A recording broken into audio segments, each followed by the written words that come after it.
ابھی کچھ وقت پہلے جو ہے سوشل میڈیا پہ کچھ ویڈیوز دیکھنے ملے جہاں پہ کچھ جو ہے فاضل انسٹاگرام اور عالم یوٹیوبز یہ جو ہے اس طریقے کی باتیں کر رہے تھے کہ جو ہے قرآن کو خود جانو، خود سے پڑھو، خود سے سمجھو۔ اور جب کچھ سنی علماء نے انہیں جو ہے سمجھانے کی کوشش کی یا سنی لوگوں نے جب انہیں سمجھانے کی کوشش کی تو وہ تو پھر بھی یہی بات کر رہے تھے، یہی رٹو ٹوٹا بن گئے تھے کہ نہیں، خود سے جانو، خود سے پڑھو اور خود سے ہی دیکھ لو کر کے۔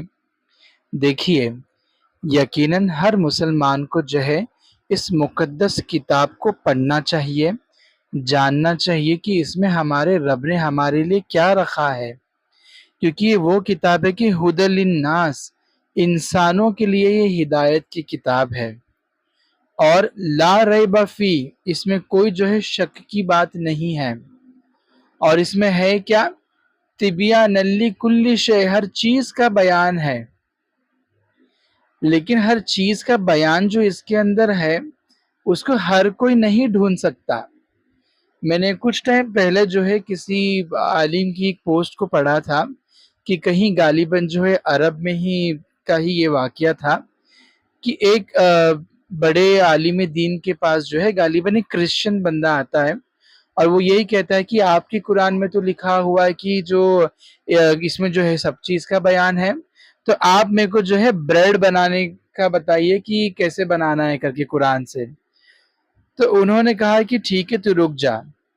وہ گئے اور ایک بیکر کو جو نان بائی ہوتا ہے اس کو پوچھا، پھر لوٹ آئے اور اس کو سارا پروسیس بتایا۔ تو یہ کہنے لگا کہ یہ تو آپ نے دوسرے کو پوچھ کے مجھے بتایا۔ تو آپ نے اس کو کہا کہ ہاں تو نے جو کہا میں نے وہی کہا، مطلب وہ جو ہے یہ بول رہا تھا کہ آپ کو جو ہے میں پوچھا تھا کہ قرآن سے مجھے بتائیے، پر آپ تو نان بھائی کو پوچھ کر آ گئے۔ تو آپ نے اس کو کہا کہ میں نے قرآن سے ہی جو ہے اس مسئلے کو نکالا، اور وہ اس طرح سے کیا کہ قرآن کہتا ہے کہ جب تم کو کسی چیز کا علم نہ ہو تو اس سے پوچھو جس کو علم ہو۔ تو مجھے علم نہیں تھا تو میں نے اس سے پوچھا جس کو علم تھا اور تجھ کو بتا دیا، تو میں نے یہ قرآن سے ہی جواب نکالا۔ تو جس کو اللہ تبارک و تعالی کی رحمت حاصل ہو اور جس کا علم جو ہے رب کی رضا پانے کے لیے کوشش میں رہتا ہے، جو کام کرتا ہے، اس کے دل پہ ضرور رب تبارک و تعالی جو ہے اس کے معنی جاری کرتا ہے۔ اور جب ہم قرآن کی تفسیر دیکھتے ہیں تو ایک بہت امپورٹنٹ اصولی پوائنٹ یہ ہوتا ہے کہ ہمیں جو ہے قرآن کی آیتوں کی جو تفسیر لینی ہے، یہ وہی تفسیر لینی ہے جو اصحاب رسول لیا کرتے تھے، کیونکہ یہ وہ لوگ ہیں کہ جو شاہد تھے قرآن جب اترتا تھا، اور خود ان کے بیچ میں جو ہے صاحب قرآن موجود تھے، انہیں پتا تھا کہ کون سی آیت کہاں نازل ہوئی، کب نازل ہوئی، اس کا پس منظر کیا ہے۔ تو وہ کیا مطلب لیتے تھے، ہمیں بھی وہی لینا ہے، ہمیں اپنے سے کچھ نہیں جاننا ہے۔ تو اسی لیے آپ لوگوں کو بھی کہا جاتا ہے کہ آپ لوگ ضرور پڑھیے، پر یہ نہیں کہ آپ پڑھ لیے تو سمجھو گے کہ بس میں ہی وقت کا علامہ ہوں، ٹھیک ہے، یہ نہیں سمجھنا ہے۔ کیونکہ کیا ہوتا ہے، میں آپ کو تھوڑا اگزامپل دیتا ہوں۔ یہ دیکھیے قرآن مقدس سورہ آل عمران کی آیت نمبر 142 ہے۔ آیت کچھ اس طرح ہے، وَلَمَّا يَعْلَمِ اللَّهُ الَّذِينَ جَاهَدُوا مِنْكُمْ وَيَعْلَمَ الصَّابِرِينَ۔ اس کا ترجمہ کرتا ہے کون؟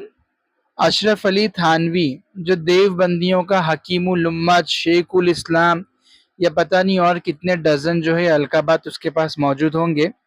وہ اس کی ٹرانسلیشن میں لکھتا ہے، حالانکہ ہنوز اللہ تعالی نے ان لوگوں کو تو دیکھا ہی نہیں جنہوں نے تم میں سے جہاد کیا ہو۔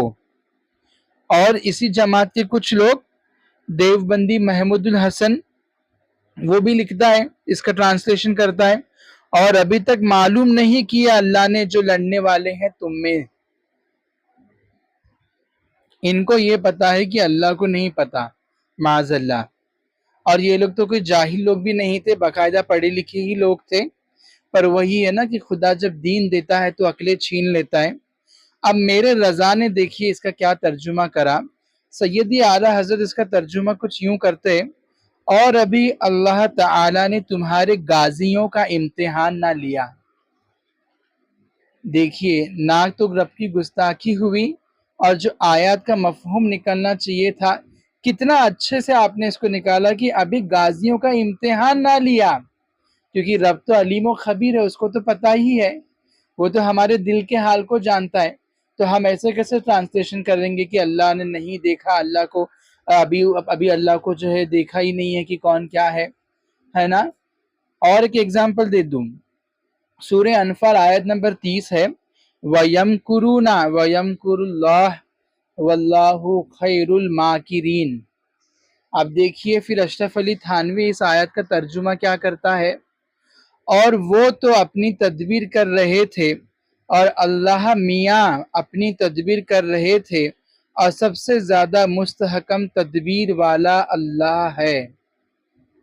سوچئے، مکر لفظ جب کافروں یا گستاخوں کے لیے آیا تو وہاں جو معنی ان کے لیے لینا تھا اشرف علی تھانوی نے وہی معنی میرے رب کے لیے لے لیا۔ اب میرے رضا کا ترجمہ دیکھیے، اور وہ اپنا سا مکر کرتے تھے، کون؟ کفار مشرکین، ان کو بولا جا رہا ہے کہ اور وہ اپنا سا مکر کرتے تھے اور اللہ اپنی خفیہ تدبیر فرماتا تھا، اور اللہ کی خفیہ تدبیر سب سے بہتر۔ تو یہ جب پڑھے لکھے لوگ اگر لڑک سکتے ہیں تو تم تو سوشل میڈیا پہ آ کر کے بیٹھے ہو، اپنے سے کچھ بھی مسئلے مسائل بیان کر رہے ہو، کبھی مدرسے نہیں گئے، کسی سے سیکھا نہیں، نہ اصول کو جانا، نہ عربی گرامر کو تم نے پڑھا، صرف نحو سے تمہاری بڑی دوری ہے، تمہارا مطالعہ تو صرف ہندی انگریزی کتب ہے، تو تم کیوں بیٹھ کر کے خود تو گڈھے میں گر رہے ہو اور اپنے ساتھ میں کچھ لوگوں کو بھی گرا رہے ہو؟ تو سنی ہو، تم ایسے لوگوں کے پاس مت جاؤ۔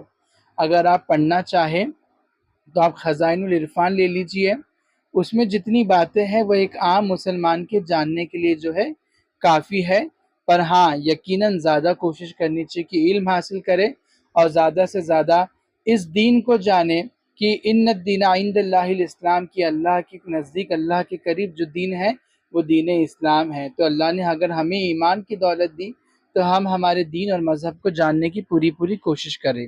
السلام علیکم۔